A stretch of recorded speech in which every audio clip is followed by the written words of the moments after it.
विधानसभा सबसे बड़ी ग्राम सभा, हम हमारा अधिकार मांगते नहीं किसी से भीख मांगते। रुको ना, थोड़ी देर चर्चा कर लेते हैं। ये इसमें सब साइन कर दो सब। ग्राम पंचायत कसारबड़ी, टेमरिया, पत्थरपाला और बेंगनबड़ी और टिमरवानी और अपनी छोटी दामनी और मियाटी और ये आसपास के तमाम जो ग्राम सभा के जो लोग हैं, जो कि हमारी पारंपरिक रूढ़िगत ग्राम सभा जो 13-3 को बोलता है, उसके माध्यम से ये लोग यहाँ पर आए हैं। हमारा ये कहना है कि जिस प्रकार से शासन प्रशासन हमारे आदिवासियों की जो जमीन है विकास के नाम पर कब तक छीनती रहेगी, हम कब तक लूटते रहेंगे। हमारे आदिवासियों के पास थोड़ा सा जो जमीन बचा है खेती किसानी के लिए बचा है और कहीं ना कहीं गाय पशु चरने के लिए जीव जंतु और जो पेड़ पौधे थोड़े बहुत बचे हैं जिसको हर किसी को ज़रूरत है पर्यावरण की। आप देख सकते हैं कि कोरोना काल में हमारे लोगों को ऑक्सीजन की कमी हो गई थी और कई अस्पतालों में भी ऑक्सीजन उपलब्ध न हो पाया। ये विकास के नाम से जंगलों का विनाश करना, पेड़ों को काटना और उसके बाद आदिवासी जो इस देश का मालिक है, प्रकृति पूजक है। ये 5 जनवरी 2011 का जजमेंट भी बोल रहा है कि आदिवासी इस देश का मालिक है। और दूसरा ये है कि आदिवासी प्रकृति पूजक है, पर्यावरण का रक्षक है। आज उन्हें आदिवासियों के घर उजाड़े जा रहे हैं, उनकी जल जंगल जमीन से उनको बेदखल किया जा रहा है। पहले 8 लाइन कॉरिडोर के नाम से हजारों आदिवासियों की हजारों हेक्टेयर जमीन छीन ली गई। आदिवासियों ने आंदोलन किए, धरना किए, लेकिन वो रोड नहीं रुका। और कई आदिवासी आप वहाँ जाओगे तो आज भी वहाँ रो देते, उनकी आंखों में हम देख नहीं पाते, ऐसा उनके अंदर दुख है। उनकी ऐसी भावनाएं हैं कि उनका घर उजड़ गया, उनके जो पुरखों की सदियों से जो पीढ़ी दर पीढ़ी जो जमीनें थी वो हमेशा के लिए उनसे उजड़ गई। आज उनका घर परिवार में कोई रिश्ते नाते करने के लिए कोई तैयार नहीं है। तो हमारा सीधा सा सवाल है कि शासन प्रशासन ये कैसा 5वीं अनुसूची के क्षेत्र में पारंपरिकगत रूढ़िगत जो ग्राम सभा है उनकी बिना अनुमति के ये कैसे जारी करते हैं अधिसूचना, और कैसे हर ग्राम से लगाकर और जो सर्वे नंबर है वो जारी कर रहे हैं कि इनकी जमीन हमने अधिग्रहित की है। हमारा आपसे सवाल है कि आप जो गैस पाइपलाइन है, जितनी भी जो पाइपलाइन निकाली जाती है उनकी जमीन वो भी शासन के लोग होते हैं, बावजूद उसके वो ना रोड के लिए 1 इंच जमीन देते हैं, ना उद्योग के लिए 1 इंच जमीन देते हैं। फॉरेस्ट विभाग है वो भी शासन का विभाग है, लेकिन ना वो अपनी 1 इंच जमीन उद्योग के लिए देते हैं और न ही कंपनियों के लिए देते हैं। तो आप हमारे आदिवासियों की जो जमीन है वो पीढ़ियों से पीढ़ियों आज़ादी के पहले से कई दशकों तक रहते आए हैं, उन आदिवासियों की जमीन आप उजाड़ने पे तुले हो। क्या आदिवासियों की जमीन सस्ती है? आदिवासी अपने आप में आवाज नहीं उठाता है? आदिवासी लड़ने में सक्षम नहीं है क्या? आप कई प्रकार से हम देख रहे हैं कितनी प्रकार से हमारे आदिवासियों के साथ में ज्यादती हो रही है। आदिवासी हमेशा से जल जंगल जमीन की आवाज उठाते आ रहा है, वो लड़ाई लड़ते आ रहा है। आप उपनिवेश काल में अंग्रेजों के शासन काल में राजे रजवाड़े और सामंतवादी काल में भी आप देखोगे उन राजे रजवाड़ों और अंग्रेजों ने भी जमीन ही छीनने का काम किया है। और ये शासन प्रशासन भी हमारे आदिवासियों की जमीन ही विकास के नाम पर छीनने का काम कर रही है। हम ये कतई बर्दाश्त नहीं करेंगे साहब। हम टंटिया भील और बिरसा मुंडा बनने के लिए हमें विवश न करें, क्योंकि हमने पुरखों के रास्ते पर हम अभी लोकतंत्र को मानते हैं। हम संविधान की रक्षा करने वाले लोग हैं, लोकतंत्र पे भरोसा करने वाले हैं और लोकतांत्रिक तरीके से अनुशासनात्मक रूप से हम चल रहे हैं। इसका मतलब आप हमारा गलत फायदा मत उठाइए, ये हमारा शासन और प्रशासन से निवेदन है। क्योंकि हमारे पुरखों ने इस जल जंगल जमीन के लिए बलिदान दिया है, उन्होंने अपना लहू इस जमीन में बहाया है, तब जाकर कहीं ना कहीं आज़ादी मिली है। जो 5वीं अनुसूची की बात कर रहे हैं, हम आपसे सवाल करना चाहते हैं कि जो 5वीं अनुसूची है क्या आप उसका पालन कर रहे हैं साहब? आप जो संविधान की बात कर रहे हो, देश संविधान से चल रहा, लोकतंत्र से चल रहा। हमारा आपसे संविधान के माध्यम से हमारा सवाल है कि आप 5वीं अनुसूची क्षेत्र में 5th शेड्यूल और 6th शेड्यूल में क्या आप 5वीं अनुसूची जो संविधान में लिखित और अनुसूची है उसका आप पालन कर रहे हैं क्या?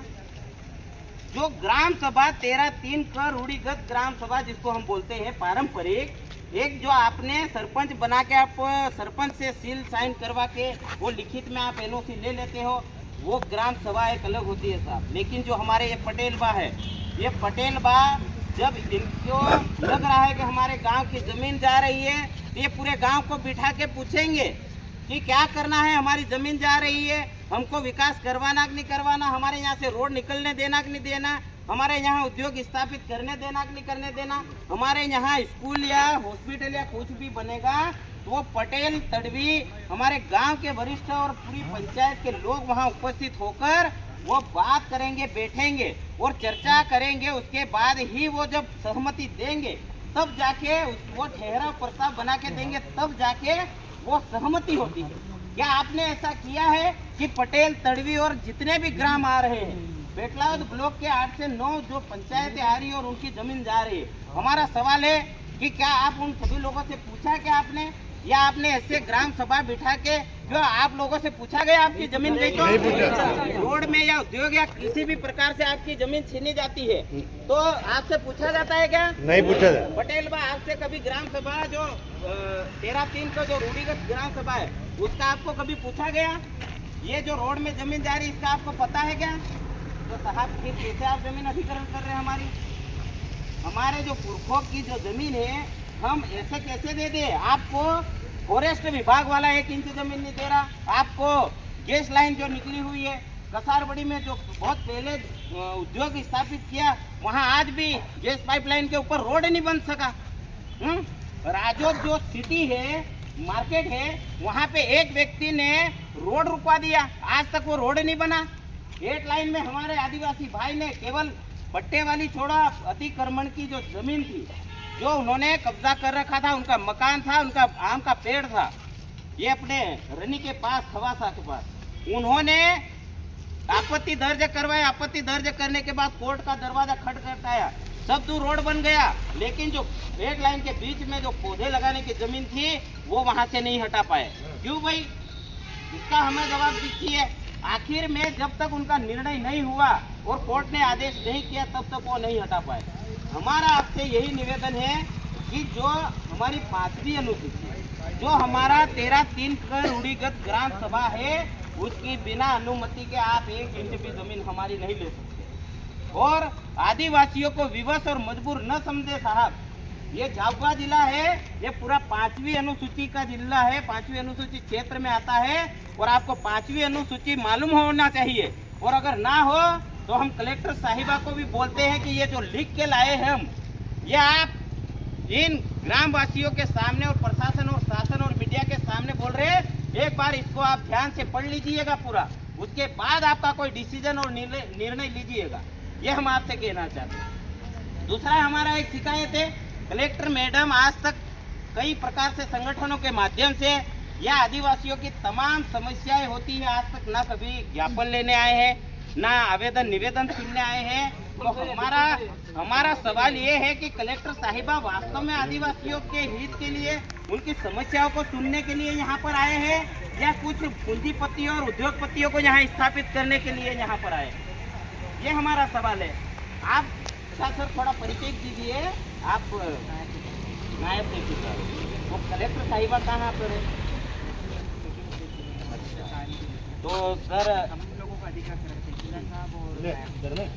हमारा एक ऐसा बता दीजिए कि एक फोटो या वीडियो या ये प्रेस वाले सर भी सुन रहे हैं, एक भी ऐसा कोई आवेदन और ज्ञापन संगठन के माध्यम से या आम जनता के हाथों मैडम ने जहां से ज्वाइनिंग की वहां से आज तक किया क्या? आज तक आप नायब तहसीलदार हो साहब, ठीक है, लेकिन जो हम ये देने हैं ये कलेक्टर साहिबा के लेवल की बात, ये हम कलेक्टर मैडम से बात करने आए। भाई कलेक्टर मैडम जब हमें संतुष्ट करेंगे, जवाब देंगे इसका, तो हमको पता चलेगा। अब हम आपसे पूछ रहे कि आप हमें 5वीं अनुसूची अनुच्छेद 244(1) के बारे में बताइए, क्या है ये? आदिवासियों के लिए स्पेशल कानून बने हैं, स्पेशल संविधान में आर्टिकल बने हैं, स्पेशल अनुसूची बना है, तो उसका उल्लंघन करते हुए आप डायरेक्ट हमारे क्षेत्रों में ये कर रहे हैं, जमीन अधिकरण कर रहे हैं। आखिर कब तक हमारी जमीनें छीनते रहेंगे आप विकास के नाम पर?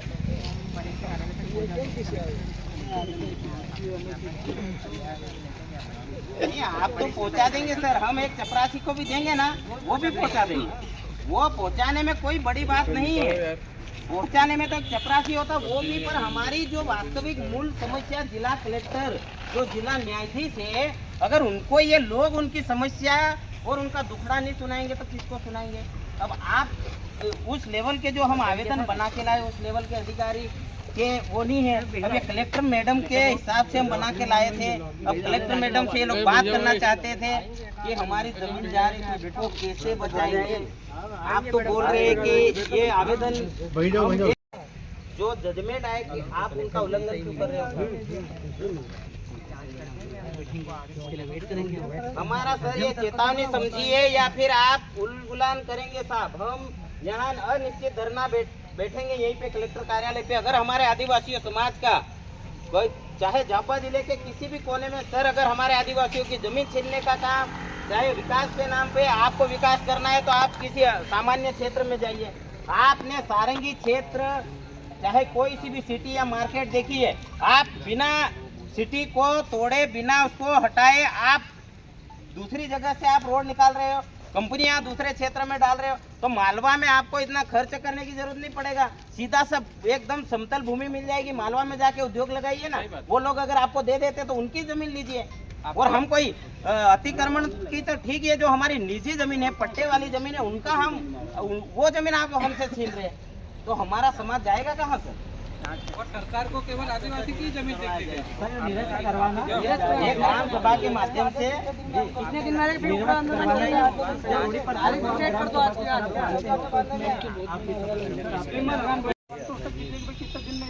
रोड निरस्त हो जाएंगे। आपके पास में भेजता हूँ, और वर्तमान में जब प्रभार आपके पास हो तो आपको जवाब देना पड़ेगा। आप आए हो सर, कितने दिन में आप निरस्त करोगे? आप बात कीजिए, जवाब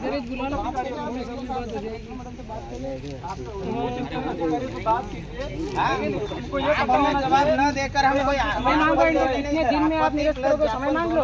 संगठनों के माध्यम से भी है, और 6 ग्राम सभा का मेरा प्रस्ताव बनाकर हम आपके पास आए। वो कितने दिन में पूरी हो जाएगी, हमको इसका जवाब दे दीजिए।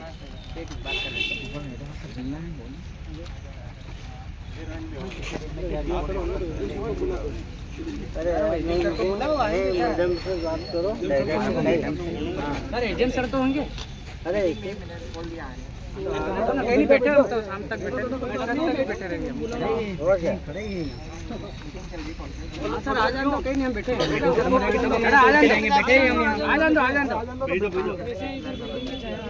हाँ आ गए, थोड़े सब शांति रूप से बैठ जाओ।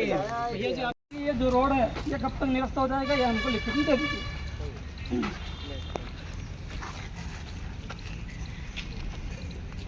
हाँ सर, ये हम जो 4 लाइन बदनाव से थांदला जो बन रहा है, इसको निरस्त करवाने के लिए आज 6 ग्राम सभाओं के माध्यम से आपत्ति दर्ज करवाने आए, साथ ही सामाजिक संगठन के माध्यम से भी यहाँ आपत्ति दर्ज करवाने आए हैं। तो हमारा सर ये है कि जब पारंपरिक रूढ़िगत ग्राम सभा 13-3 को, जो विधानसभा में लोकसभा सबसे बड़ी ग्राम सभा है, तो क्या सर आपने पटेल, तड़वी और गांव के जितने भी जो ग्राम सभा के तहत लोग हैं, क्या उनकी सबकी सहमति लेकर ये जो अधिसूचना जारी की, और उस अधिसूचना में जितने सर्वे नंबर आपने पंचायत वाइज डाले हैं, क्या आपने ग्राम सभा की अनुमति ली है? जो आपने जो अधिसूचना जारी की उसके माध्यम से हम बात कर रहे हैं। जो सर्वे नंबर कसारबड़ी की अगर बात करें तो कसारबड़ी में जितने सर्वे नंबर आए हैं जिनकी निजी जमीन जा रही है, तो क्या कसारबड़ी के लोगों के और जो पटेल, तड़वी और जो 13-3 का रूढ़िगत ग्राम सभा होती, क्या उनका आपका ठहराव प्रस्ताव आपने लिया है? क्या आपने उनसे परमिशन ली है क्या कि हम यहाँ रोड निकाल रहे हैं? सर आपसे सवाल।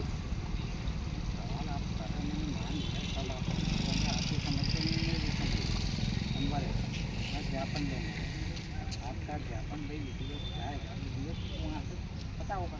और मैं तो तहसीलदार जिस विभाग से बना होगा वही तो जो जवाब दे पाएगा। अभी आप उनको लाओ ना, उनको बुलाइए ना, समझाए ना, जिनके लिए जो हम बैठे हैं। क्यों आते हैं सर, आप बताइए। नायब तहसीलदार और तहसीलदार साहब को तो हम सारंगिया ग्राम पंचायतों में भी बुला के ग्राम सभा बिठा के वहाँ उनको दे देते, उनके माध्यम से भी आ जाता। या फिर हमारे पेटलावत का जो तहसील कार्यालय का चपरासी, उनको भी हम देकर आ जाते, या उस बाबू को भी देकर हम ये चले आते, तो भी आप तक यहाँ आ जाता, जिला कलेक्टर तक। फिर हमको यहाँ झाबुआ जिला मुख्यालय पर आने की क्या जरूरत है? जो 5वीं अनुसूची जिनको हम 244(1) के तहत और 13(3) पर रूढ़िगत ग्राम सभा है, उसकी बात करें कि आप उनकी पालना कर रहे हैं क्या सर? हमारा ये सवाल है। आदिवासियों के आए दिन आप जमीन छीनने का काम करें विकास के नाम पर, विकास करिए, अच्छी बात है, लेकिन आदिवासी क्या चाहता है, उनकी मूल जरूरत क्या है, उनकी मूल आवश्यकता क्या है, उनका विकास के लिए उनको क्या जरूरत है, उसके बारे में आप चर्चा कीजिए ना। आप वहाँ आकर ग्राम सभा जो पारंपरिक तरीके से जो रूढ़िगत 13(3) का है, वो बिठाकर आप उनसे बात कीजिए कि आपका विकास कैसे होगा। आपको स्कूल की ज़रूरत है, आपको हॉस्पिटल की ज़रूरत है, आपको शिक्षा के साथ स्वास्थ्य की ज़रूरत है, पलायन हो रहा है उसको आप कैसे रोकेंगे, इस बारे में आप वहाँ आकर बात कीजिए ना। उनका ठहराव प्रस्ताव आज तक ये गांव के सभी ग्रामवासी बैठे हैं, या पटेल तड़िए सब बैठे, आप इनसे पूछिए क्या इनसे एनओसी ली क्या? जब नहीं ली तो फिर कैसे अधिसूचना जारी कर दी? और अधिसूचना जारी की है तो हम आज यही आपत्ति लेने आए हैं। उस अधिसूचना में 2 सितंबर को जारी किया था, और उस अधिसूचना में स्पष्ट लिखा है 21 दिन के अंदर आप आपत्ति दर्ज करवा सकते हैं। आपत्ति के साथ हम निवेदन भी करने आए हैं कि ये जल्द से जल्द ये रोड निरस्त हो। प्रशासन को विकास करना है तो कहीं और जाकर करे, लेकिन आदिवासी क्षेत्रों में हमें ऐसा कोई विकास नहीं चाहिए जो आदिवासियों का विनाश का कारण बने।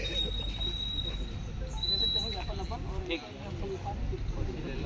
ये सभी ग्राम सभा का है सर, और ये पूरा इसमें संवैधानिक रूप से पूरे जजमेंट सहित पूरी जो आदिवासियों के जो मौलिक अधिकार है, जो संविधान में आर्टिकल 5वीं अनुसूची जो बनी हुई है 13(3) का है, उसका पूरा विवरण है, उसको भी आप ध्यान से पढ़ेंगे, कलेक्टर साहिबा भी पढ़ेंगे, ये हम आशा करते हैं, और ये हम संगठन के माध्यम से भी अवगत करवा रहे हैं। अगर इसके ऊपर आपने जल्द ही एक्शन नहीं लिया और इसे निरस्त नहीं किया तो हम बड़ा ही यहाँ आंदोलन करेंगे, जिसकी जिम्मेदारी शासन प्रशासन की रहेगी। हम अनिश्चितकालीन धरना करेंगे।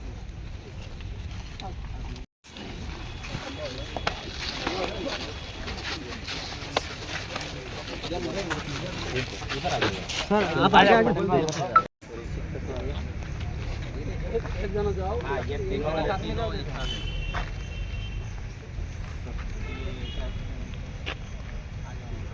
एक जना साथ